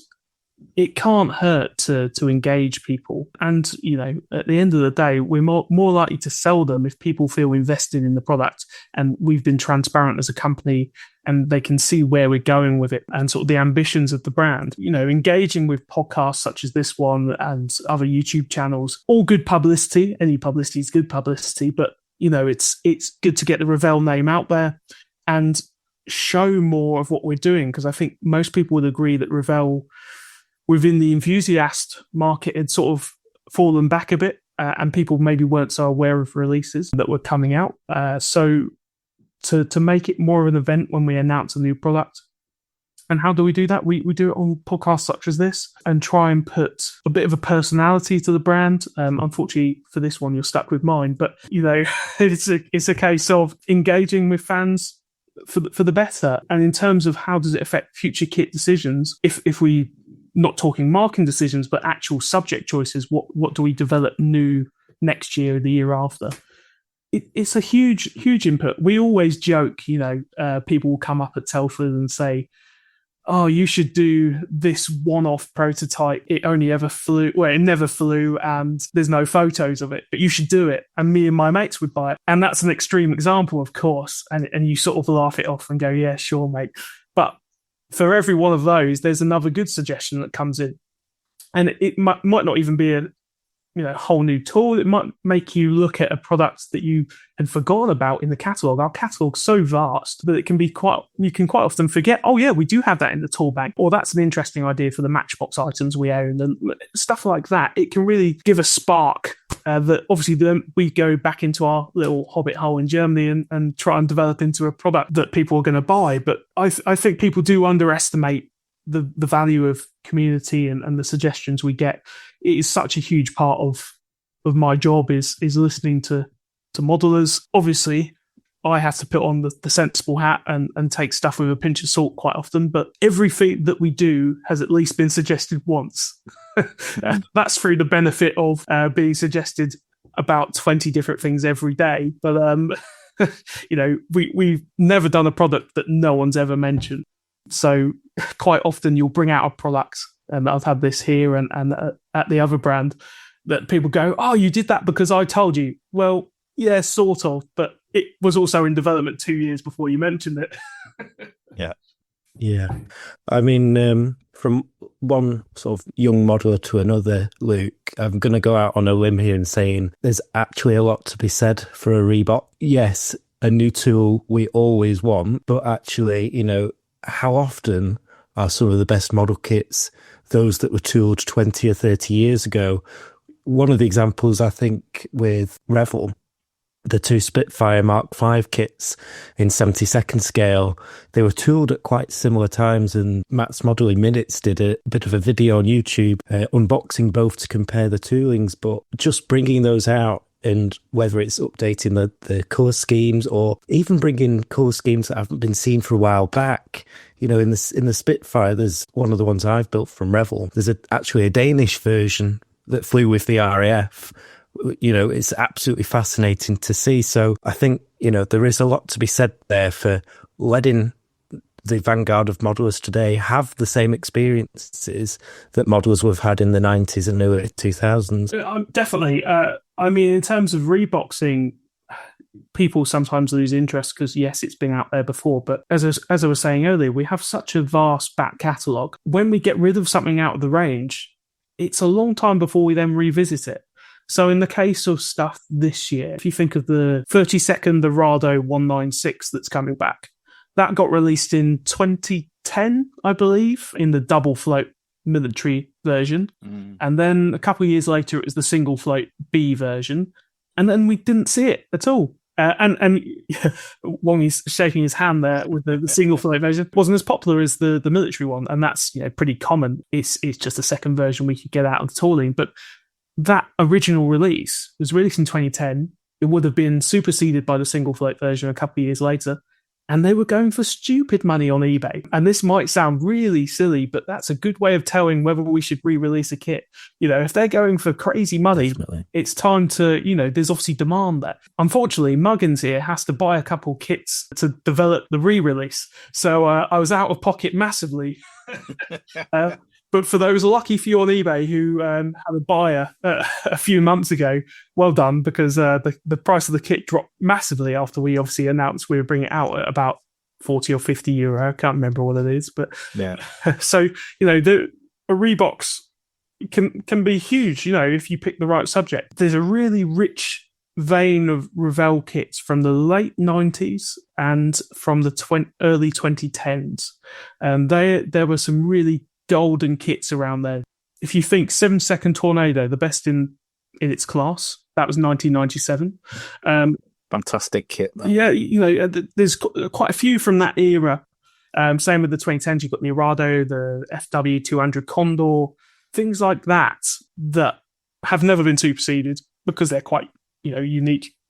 Maybe not so much the Tornado, but that we did really, really well, and they were sort of golden eras for Revell, so why not bring them back? So that's the joy of picking my 2025 releases, and obviously now into 2026. So it feels weird to be saying, obviously we're only in June, but I've been thinking of 26 since last year. So I never know what year it is. There's so many good re-releases we can do, because we obviously have such a huge back catalogue as Revell, but also we own the Matchbox toolings and other sort of toolings we've acquired along the way. So we're never short of ideas when it comes to re-releases, and colour schemes are always a joy to pick. It's one of my favourite bits of the job, is finding schemes that I can put onto aircraft. Obviously you have to do the famous ones, but you can also put in an oddball scheme every now and then. A captured scheme. I think we've just put one on the BV222 that came out earlier this year. Trying to make it a bit more varied, so not just repeating the original schemes. Again, to make it interesting for modelers, but also get more sales, I hate to say. There's nothing wrong with that.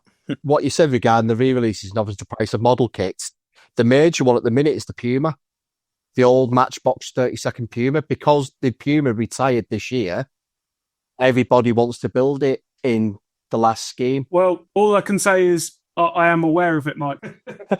You're such a tease, Luke. You are really such a tease. And speaking of Matchbox, the 132nd Lysander, which seems to be very a hot topic at the moment, nice target tug stripy scheme would go down rather well. Very much so. Well, considering they've got all the 30-second Matchbox toolings, they've got the Dauntless, because I've got the Dauntless. I've got the Lysander. You've got the Venom, hasn't you? I've got about 20 Venoms. Well, there you go. Luke can sell them. Yeah, we don't need to reproduce it. I'll just buy them off you. And the other one as well, Luke, I don't know if you've got the tooling for these, is the HE111s in 30-second. Yes, we do have the tooling. Are you saying Matchbox, or we have the Revell ones that were done? No, I'm on about the Revell ones, because I've got two P1s. There's one just behind me here, and there's one in the loft. And the amount of money they are going for on eBay is pushing over the £200 mark. I know, yeah. I was bidding on one because I want to build one, although I don't know where I'm going to build it because my desk isn't that big. And I think it was a Veteranus on Facebook where I was bidding, and I put £110, and I missed a trick because the next person bid 111, and I thought, fair enough, Heinkel 111. They've bid 111. Yeah, I'm not going to outbid you. I think they won in the end. But yeah, they are going for stupid prices. There's so many of those kits that just go for silly prices. And it's not the only reason we'll re-release something, but it's a good indicator. It's one of those that you sort of look at and it does make you think. So you go and look at the tooling, see what you think. The H6 is the rarer one out of the two. You can seem to pick the P1s up, but the H6, which I think has got the torpedoes underneath, they're like, you've got more chance of finding Lord Lucan. Yeah. What's a goal at the end of the rainbow? Yeah. To that rare. Another thing is, with those kits that are going for silly money, big 30-second things, you can't bring them all out next year because obviously modelers only have so much in the budget. So You have to plan this. That's what they tell their other halves, Luke. That's what they tell their other halves. Raffle win. It was a raffle win. Yeah. I want it for a tenner. Well, when we do range planning, I mean, it's a bit boring, but you obviously have to spread those sort of price point items out a bit, because if you bring them all out, if you bring, say, 6 30-second scale aircraft that are all £60 plus out in the same year, or very close together, you're not going to sell as many as if you spread them out, because people only have finite money, unfortunately, but so you do have to be a bit sensible when it comes to product releases. Yes, there might be a huge demand now. That demand's not going to go away, because it's not like someone's going to bring one out to undercut you because we're the only ones with the tooling. We'll treat them like diamonds and restrict the supply.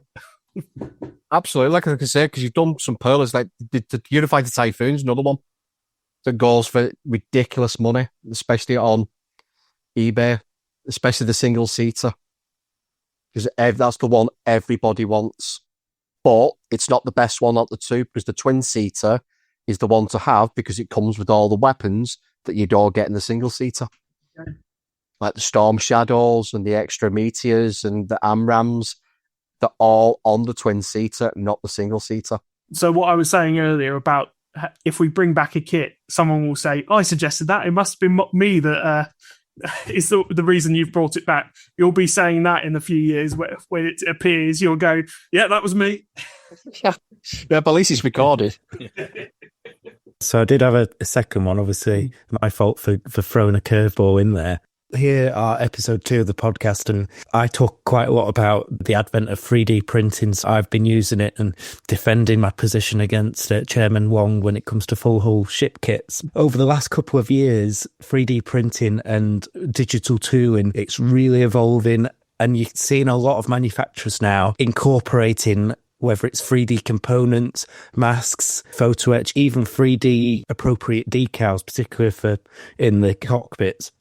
Is Revell going to be incorporating any of this sort of technology into its production processes and designs in the future? It's definitely something we've got our eye on. So, as you say, there's so many different facets that can take. When it comes to 3D printing, we've been using that for a very long time for development of designs. Our CAD designers will quite often print off a sub-assembly partway through the design just to check whether it works. Are they going mad? Will that actually assemble? Sanity checks, they call them, just to make sure the thing they're designing works in real life. Because what can be quite difficult when you're a CAD designer is you can zoom in infinitely.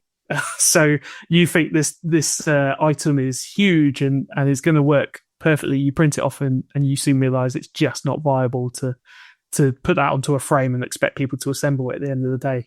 So, 3D printing in terms of prototype has been used for a very long time. It's only ever getting better for it. And some of the builds you'll see on boxes have started to use 3D printed parts. When I've lost a frame somewhere, I'll just send the 3D data to someone, print it out, and no one's the wiser. When it comes to involving 3D printing in kits, at the moment, we've not done anything. So people like Armour, obviously Edward, they do extras. I think Armour have released a kit that relies on some of these 3D printed conversion parts, essentially, for like a photo reconnaissance version. Can't remember of what kit. The problem is obviously scale. Injection molding is perfect for scale manufacturing. And, you can produce 10,000, 20,000, a million units.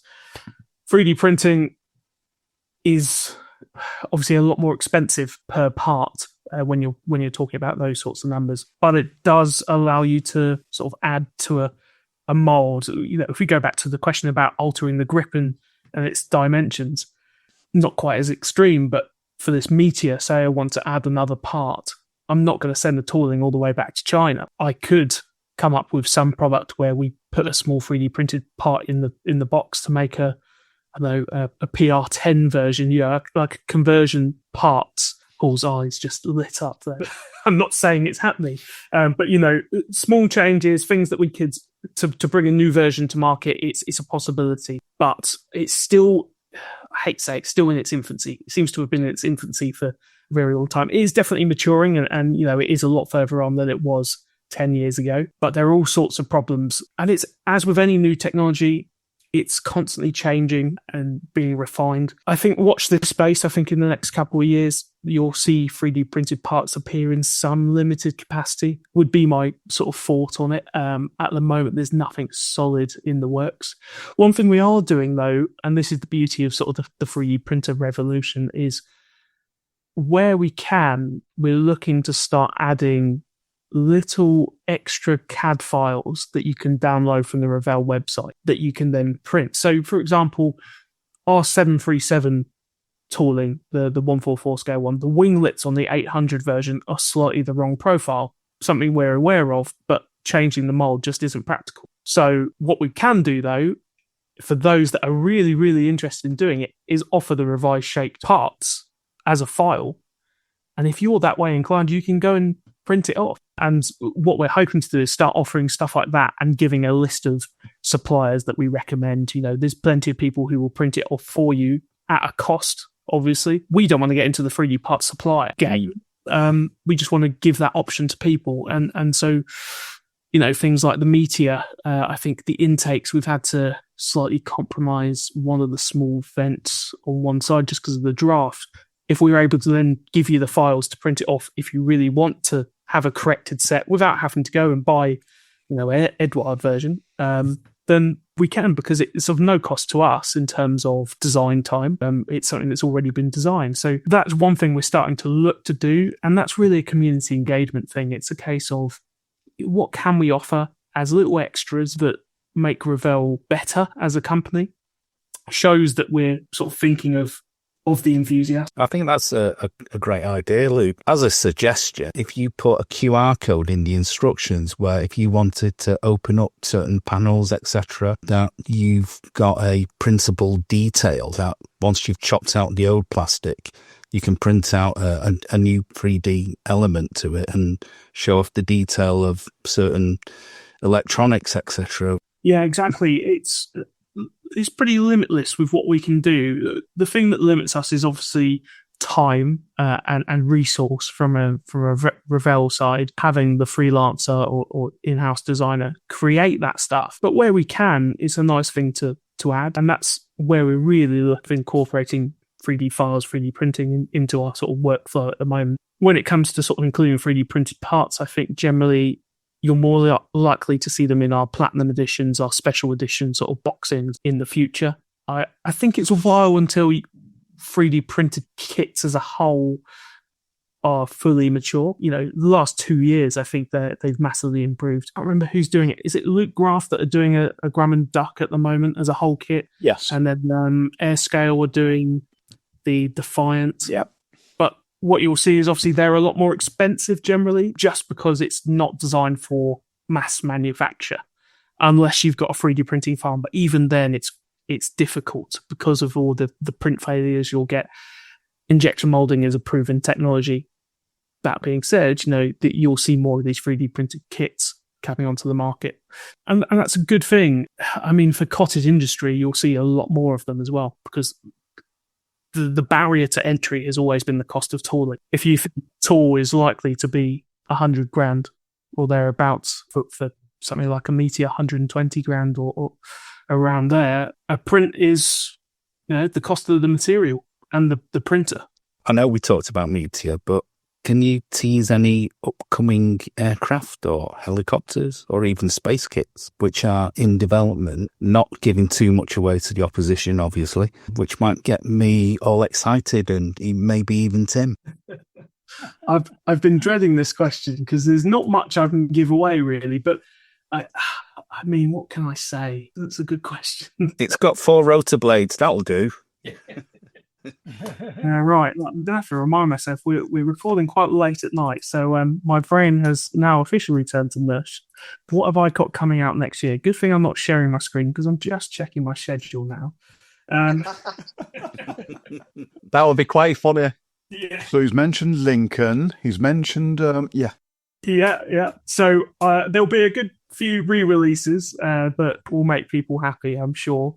I mean, the one spoiler I can give away, not so much for next year, but for this year, is on the Meteor, because we've mentioned it a few times. One thing we haven't announced yet is what will be included because it's a first edition. So the idea is it's got lots of extras in. And so I can tell you what we've got in the box there, or what we're hoping to do is have a reference guide within it, a mask set poster of an original advertisement for a Gloster Meteor taken from the 1950s. Trying to remember obviously the FR9 parts, because there's no guarantee that the FR9 parts will be in the next release, if there is one. Not that I'm allowed to confirm or deny anything to keep it sufficiently vague. But next year, we were talking about Revell has sort of done one new tool a year for the past 5 when it comes to aircraft. We'll definitely be beating that. We'll be at least 3 new toolings again, hopefully 4, and they're all aircraft related. I'm really trying to keep it as vague as possible. I can't give you much. I presume they're in 70-second scale, Luke. Every one of our new tools will be in a different scale, I believe, is a true statement. That's good. Yes.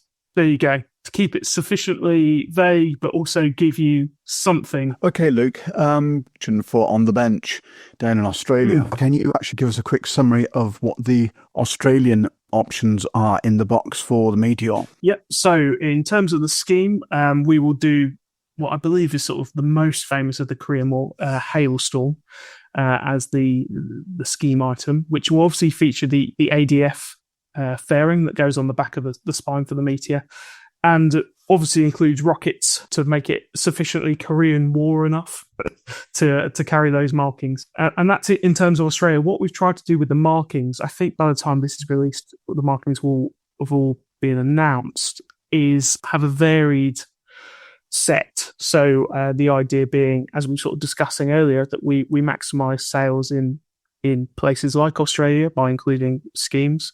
We'll have a Belgian scheme, so we got to keep the Europeans happy, being a European company ourselves. Obviously, a couple of RAF as well, including an FR9 scheme. One nice little addition, not Australian specific, sorry, but a little addition we added right near the end was the air-to-air refueling probe that I'm guessing most people didn't know the Meteor had. I think it was 245 Squadron. Paul, you might correct me if I'm wrong on that one. They trialled air-to-air refueling with a B-29. It's not the official designation at that point. I can't remember what it would be called. KB-50.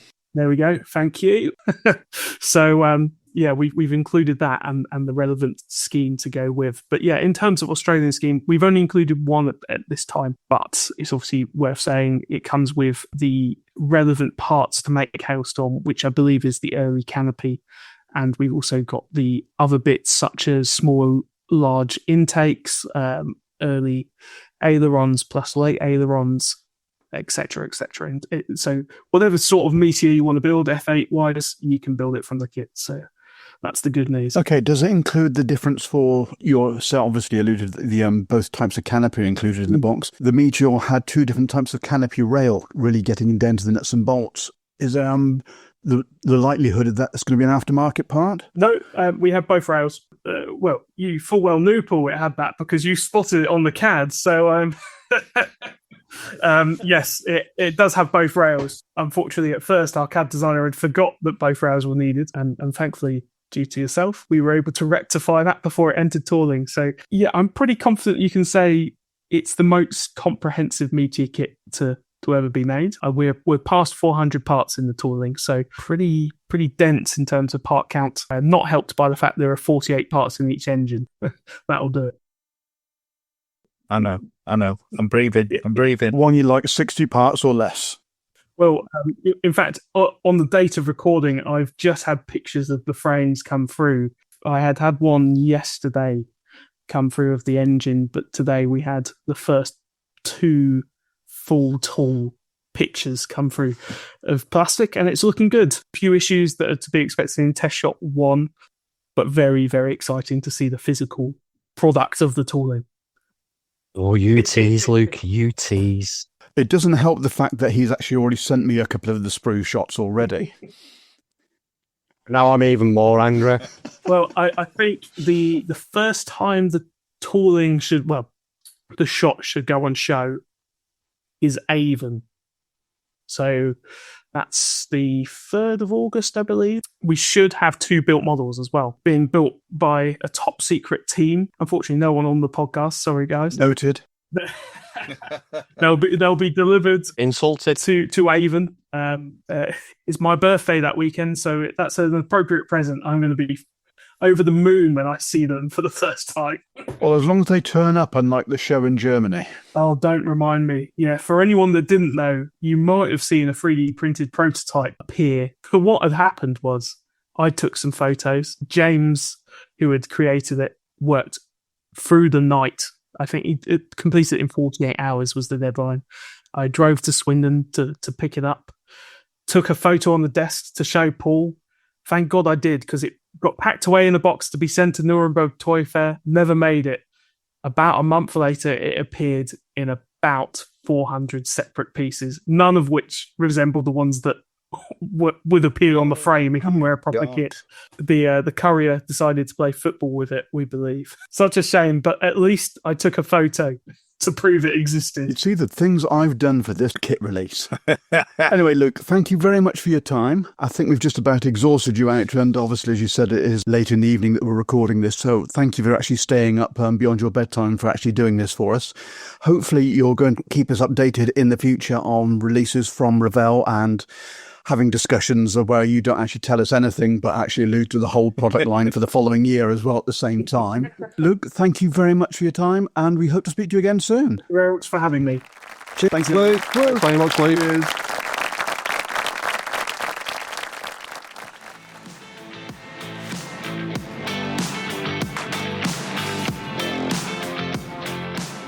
If you fancy joining the madness, we're just a click away. On Facebook, we're Beyond the Box Art.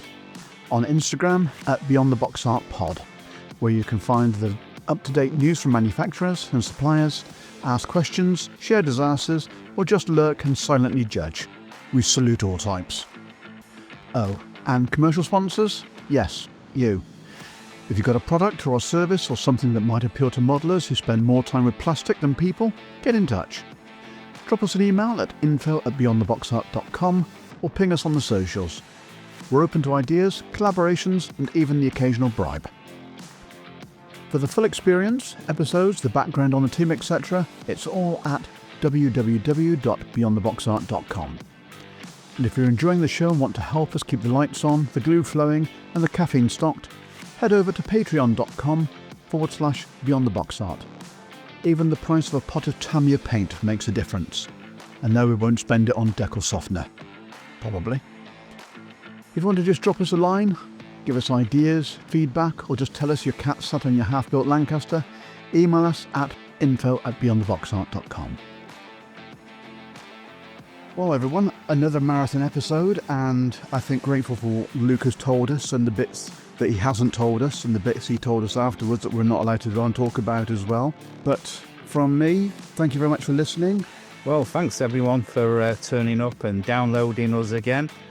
We're going to be bigger, better, and even more clearer to you.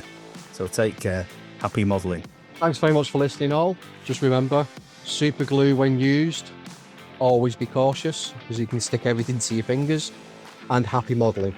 Yep, signing off, and there's absolutely nothing wrong with doing a full hull ship model. Well, see you again. Well done. Thanks for listening in. And from myself, thank you very much for listening. We'll see you next episode when we will have Paul Regan, President of IPMS UK, as a guest. Speak to you next time. Bye-bye.